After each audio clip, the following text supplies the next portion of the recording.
Selain itu, pada laga malam nanti, skuad Garuda dipastikan akan dibanjiri dengan ribuan dukungan para supporter timnas yang akan memadati Stadion Internasional Bahrain. Timnas Indonesia akan didukung oleh sekitar 2.000-an supporter untuk menghadapi Bahrain. Pendukung skuad Garuda itu tersebar dari berbagai negara Timur Tengah.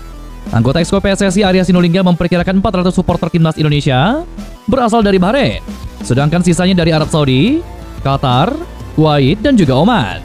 Antusiasme supporter timnas Indonesia di Timur Tengah tidak lepas dari kesuksesan skuad Garuda menahan imbang Arab Saudi 1-1 pada tanggal 5 September 2024 lalu. Ditambah lagi, skuad Garuda juga tengah on fire. Seperti diketahui, para supporter Garuda ini akan kembali menggaungkan nyanyian serta chen-chen khusus timnas Indonesia, sama halnya seketika mereka memenuhi Stadion King Abdullah Sports City di Arab Saudi. Selain chen-chen yang fenomenal dari para supporter Garuda, terdengar juga lantunan sholawat dari para pendukung skuad Garuda yang akan mengiringi pertandingan malam nanti. Sebelumnya di markas Arab Saudi bulan September lalu, sempat viral video memperlihatkan supporter timnas Indonesia kompak melantunkan sholawat di Stadion Arab Saudi. Momen ini pun membuat takjub warganet dunia yang menyaksikannya. Hal serupa mungkin akan tetap dilantunkan para supporter malam ini demi memanjatkan doa terbaik untuk langkah skuad Garuda yang akan bertanding malam nanti. Pelatih timnas Indonesia Sintayong dikabarkan akan menurunkan Hernando Ari ketimbang Martin Paes di laga melawan timnas Bahrain malam nanti. Seperti diketahui, Martin Paes tampil gemilang di dua laga pembuka timnas Indonesia di grup C kualifikasi Piala Dunia saat melawan Arab Saudi dan juga Australia. Kiper FC Dallas itu berhasil membantu timnas Indonesia meraih 2 poin sehingga Garuda menduduki peringkat keempat klasemen di atas timnas Australia dan juga timnas Cina. Namun sayang, pada pertandingan melawan Bahrain malam ini, kemungkinan Martin Paes untuk turun sebagai starter belum 100% dikonfirmasi oleh Sintayong. Martin Paes baru tiba di Bahrain pada hari Selasa lalu. Padahal mayoritas pemain timnas Indonesia sudah melakukan latihan pada Minggu 6 Oktober lalu. Akan tetapi bukan soal keterlambatan Martin Paes yang membuat Sintayong belum pasti menurunkan kiper kelahiran 14 Mei 1998 tersebut. Ketua Badan Tim Nasional Sumarji mengabarkan kondisi terkini Martin Paes. Apalagi Martin Paes itu baru saja melakukan perjalanan panjang dari Texas menuju ke Bahrain. Menurutnya, Martin Paes juga telah membawa surat dokter dari klubnya. Tetapi kan kita tidak mau berandai-andai. Jadi keputusan menurunkan Martin atau tidak, itu tergantung hasil pemeriksaan, kata Sumarji. Jika Martin Paes tidak bisa bermain di laga melawan timnas Bahrain, pelatih timnas Indonesia Sintayong masih punya 2 opsi, yakni Hernando Ari dan juga Nadeo Argawinata. Keduanya merupakan pemain lokal Indonesia yang juga kerap menjadi starter di lapangan sebelum skuad Garuda kedatangan nama Martin Paes. FIFA menghukum Federasi Sepak Bola Bahrain atau BFA dengan denda senilai 182 juta rupiah menyusul insiden penggunaan laser dan juga peluit oleh supporter saat pertandingan kualifikasi Piala Dunia melawan timnas Jepang. Insiden laser dan peluit terjadi pada 10 September 2024 di Bahrain National Stadium Rifa dalam laga kedua grup C putaran ketiga kualifikasi Piala Dunia.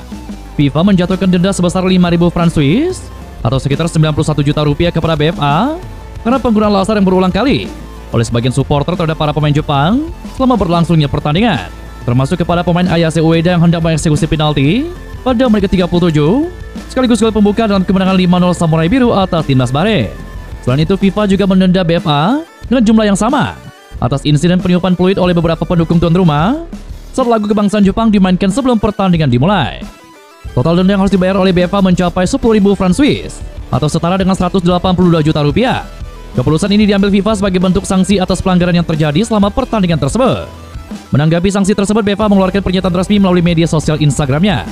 Federasi menghimbau para supporter untuk mematuhi instruksi dari petugas keamanan dan juga penyelenggara stadion, terutama untuk tidak menggunakan laser atau melakukan pelanggaran lain di pertandingan mendatang.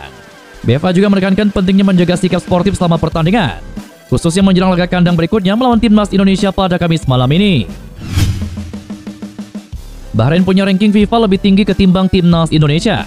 Dengan status tersebut, apakah tim asuhan Dragan Talazik tetap memainkan sepak bola negatif? Sepak bola negatif dilakukan Bahrain ketika menghadapi tim besar. Ia bermain bertahan serta mengulur waktu saat unggul. Hal itu terjadi ketika Dilmum Warrior mencuri kemenangan di markas Australia. Dalam laga tersebut, Bahrain menang dengan skor tipis 1-0 berkat gol bunuh diri dari Harry Souther. Dalam pertandingan tersebut, pemain Bahrain membuat Australia frustasi karena sering mengulur waktu dan juga guling-guling. Salah satunya ketika pelanggaran yang membuat striker Australia, Kusini Yengi, melanggar keras Walid Al-Hayam. Kusini memang mengangkat kaki terlalu tinggi dan mengenai leher pemain Bahrain. Al-Hayam langsung kesakitan bahkan kejang-kejang. Menariknya ketika menghadapi timnas Indonesia, apakah Bahrain bakal melakukan hal yang sama? Secara skuad Garuda punya ranking lebih rendah ketimbang tim asuhan Dragan Talazik. Juga Bahrain tetap menerapkan negatif football dengan cara mengulur waktu. Timnas Indonesia harus pintar mengatur emosi agar tidak terpancing trik licik dari timnas Bahrain.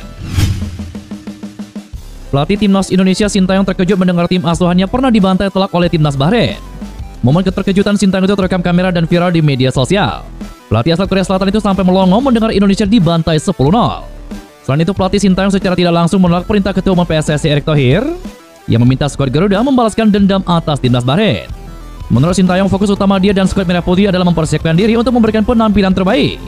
Juru taktik asal Korea Selatan itu Enggen Rafael Strike dan kawan-kawan terlalu fokus pada tekad membalaskan kekalahan telak timnas Indonesia dari timnas Bahrain. Daripada kita balas dendam, ya mungkin kita fokus permainan saja. Jadi bagaimana kita memenangkan pertandingan dengan permainan yang kita suka, yang kita mau, kata Sintayong. Menariknya, sehari setelah pernyataan Sintayong, Erick Thohir dengan nada bercanda meminta timnas Indonesia mempertahankan rasa dendam. Hal itu dia katakan dengan maksud agar timnas Indonesia termotivasi dan bersemangat untuk mengalahkan timnas Bahrain. Sebagai informasi, timnas Indonesia datang ke markas Bahrain memang dengan tekad untuk mencuri 3 poin, sekaligus membalaskan kekalahan telak 12 tahun silam. Pada kualifikasi Piala Dunia 2014 pada tahun 2012 lalu, skuad Garuda dipermalukan Bahrain dengan skor telak 10-0 di Stadion Nasional Bahrain. Kini timnas Indonesia yang diisi banyak pemain keturunan akan menyambangi stadion yang sama dalam matchday ketiga grup C putaran ketiga kualifikasi Piala Dunia pada Kamis malam ini, pukul 23.00 waktu Indonesia Barat. Dan itulah beberapa berita timnas Indonesia hari ini. Jangan lupa nantikan berita-berita seputar timnas Indonesia selanjutnya.